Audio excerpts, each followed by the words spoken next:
Hey, thanks for making it to Veterans Info Tap. I'm glad you made it. I wanted to talk about high value claims and why you should not just solely focus on them.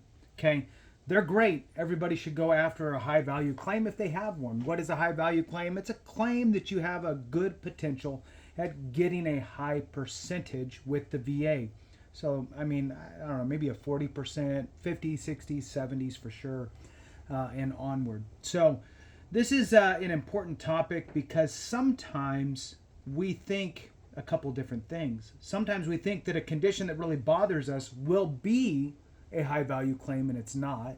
And other times we know that it has the potential and that's all we focus on. And then we're left a little shortchanged at the end. I want to dive into this a little bit, just share with you my thoughts. Please hit the thumbs up, subscribe, share with a friend, all that good stuff. If you want to support the channel in other ways, please do so. You can do that by becoming a member. You can go to the home page. You'll see highlighted members and a join button. I do my best to get back to all of you members, comments and questions and so forth. So with that, let's jump into it.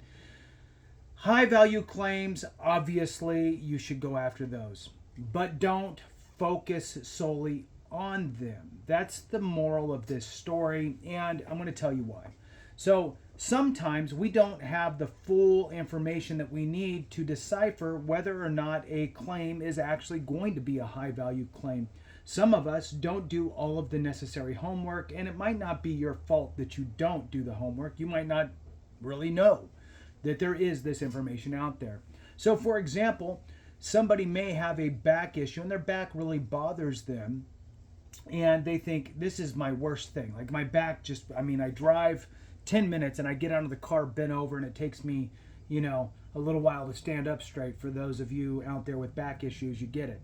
So you might think this really affects me. This has got to be a big claim. Well, contrary, according to the VA's rating schedule, right? Really, any little bit of movement is really going to make it to where you don't get a huge rating. You're looking at maybe 10s and 20s would be the most common for example, some sort of a lumbar, strain or some sort of an issue in your back. So you're then shortchanged in your mind that, this is my biggest issue. This should be a huge rating. Well, they don't just give out ratings based on whatever. It's all based on the rating schedule for that condition. So everybody that bends this far gets this rating, right? Is kind of how it works. So that way they can call it fair. It might bother you more. It might piss you off more. It might make you more irritated, frustrated, whatever. But the fact is that your back condition solely is going to be rated most likely low. Now, let's say that you do have a condition that rates high. Well, that's great, right? But do you have enough high value claims to get you over that 100%? And I'm going to throw out there a little thing. 100% rated is not the maximum rating that you can receive for compensation with the VA. It's the highest on the rating schedule for the 0 through 100, but it is not the highest compensation rating that you can receive. Those are on the special monthly compensation rating schedule, which pays out substantially more than the 0 through 100%. So, should 100% be a goal? Well, kind of in a way, because over your time of living, your conditions are most likely going to get worse or result in secondary conditions and so forth. So you should always be monitoring yourself and seeing, can I go for a increase? Can I go for a secondary condition? Where am I at with these different things? So back to the fact of high value claims. 350s, for example, 350% ratings does not equal 100% in VA math. The quick version is the VA takes the highest rating first, and then they'll add the others onto it, and they do it in a percentage of percentage way. So the example is, okay, all your ratings are 50. So they take the highest one first, which is 50. 50%. You're 50% bad. That means you're still 50% good. They take your next highest rating, 50%. 50% of 50% bad is 25%. 25% added to your 50 is now 75%. So you're 75% bad. That means you're still 25% good. They're going to take that last 50 and go, okay, 50% of 25 is 12 and a half. 12 and a half plus your 75 is 87.5, taking you to a rounded 90%. So you're 90% rated veteran with 350s. That's great. However, you're not at 100. So what I want to point out here is that if you focus on all of your conditions, all of your claims, everything that you could file for, even the zeros, the 10s, the 20s, that is what's going to help you get over the hump to the 100% range. This is very important.